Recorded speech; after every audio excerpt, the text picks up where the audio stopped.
Grade on KD, Kyrie, and the Nets 1 week into the season for us?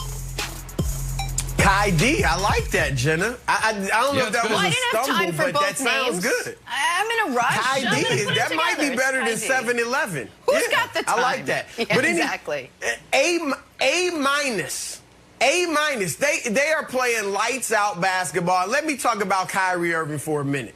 Kyrie Irving is playing like he is absolutely one of the best players in the world. He's playing so well that I think, rumor has it, Nick Wright is thinking about moving him up like 5 tiers. I mean, he looks unstoppable. We know KD. We know KD is unstoppable, right? But Kyrie looks unstoppable because of his handle, his herky-jerky moves, his ability to finish at the rim, and now he's shooting the 3 like Damian Lillard and Steph Curry. I mean, he looks phenomenal. So A- for these guys. KD is still working off the rust, even as he's averaging 27 points a game and shooting 53% from the floor. But KD is shooting 69% from 3 and only 47% from 2. That tells you that this is rust, because obviously the three-pointers are less contested. So what he's getting used to are contested shots, which he hadn't faced in 18 months. So that's why you see his mid-range, Jay, is not where his three-pointer is at this point. And, of course, he missed a mid-range shot at the end of the Charlotte game that could have tied that one and given the Nets a chance to win. So he'll work off the rust. I got to say this to Nick quickly.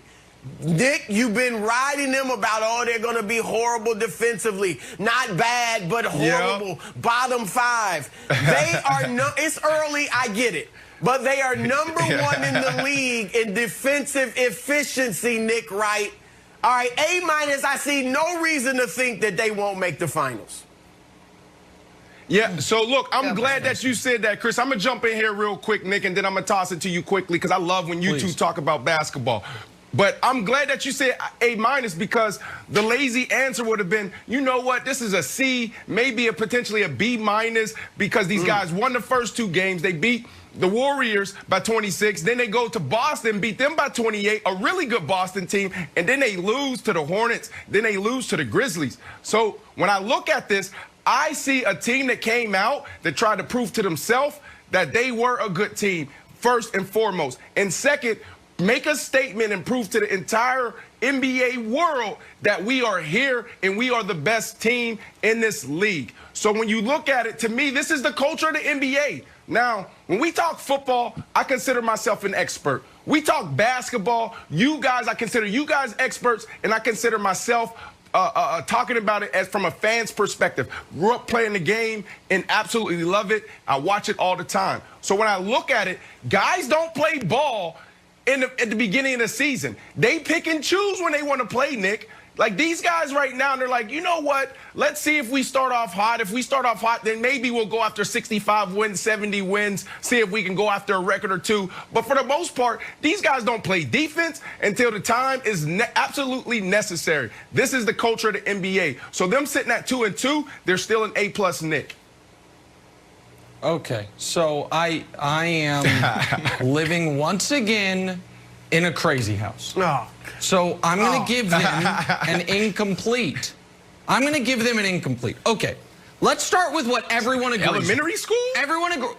No, I'll explain why. I can't believe y'all are giving out A's for a team that's 5 years. It's not the preseason. I get it. It's only 4 games.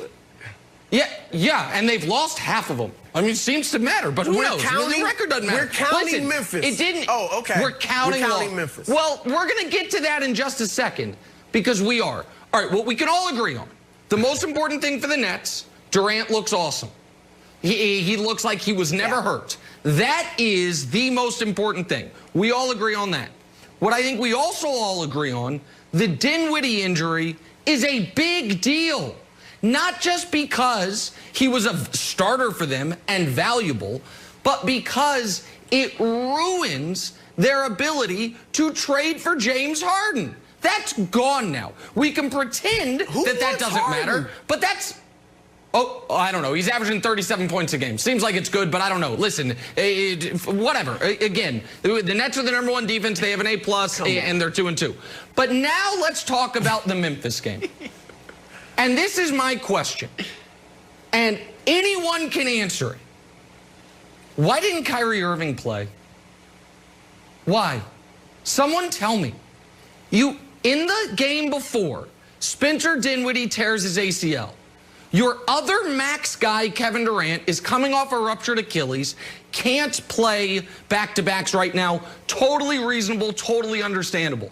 Kyrie Irving is 28 years old, fully healthy, on a max contract. His team's coming off a loss, coming off a major injury, coming off losing a starter for the year, and the other superstar has to sit out.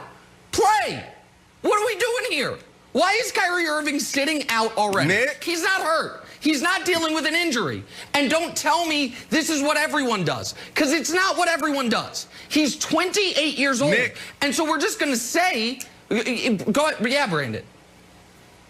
I'm with you when you're right, buddy. You are right now. This is my team. Why is he not I playing? picked the Nets, and I am with you right now. 28 years old, max contract, totally healthy. Your butt need to be out there playing. But it is the culture. It is the culture. I don't understand it either, Nick, but it is the culture.